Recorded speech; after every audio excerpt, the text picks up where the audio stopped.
৫-০ গোলে বড় হার, তবুও শেষ হয়ে যায়নি বাংলাদেশের স্বপ্ন। নারী এশিয়ান কাপে উত্তর কোরিয়ার কাছে বড় ব্যবধানে হারলেও এখনও কোয়ার্টার ফাইনালে ওঠার সম্ভাবনা বেঁচে আছে লাল সবুজের মেয়েদের।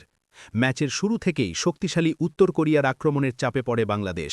প্রথমার্ধেই ২ গোল হজম করে আফিদা খান্দেকারের দল। দ্বিতীয়ার্ধে ঘুরে দাঁড়ানোর সুযোগ খুঁজলেও আর প্রতিরোধ গড়ে তুলতে পারেনি তারা, বরং আরও ৩ গোল করে উত্তর কোরিয়া।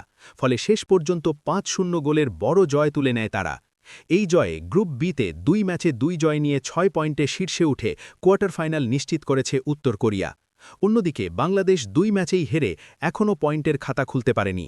তবে আশার খবর হল, শেষ ম্যাচে উজবেকিস্তানের বিপক্ষে জয় পেলে এখনও কোয়ার্টার ফাইনালে ওঠার সুযোগ রয়েছে বাংলাদেশের সামনে। শুধু জয় নয়, ভালো ব্যবধানে জিততে পারলে সেরা তৃতীয় দল হিসাবেও পরের রাউন্ডে যাওয়ার সম্ভাবনা তৈরি হতে পারে।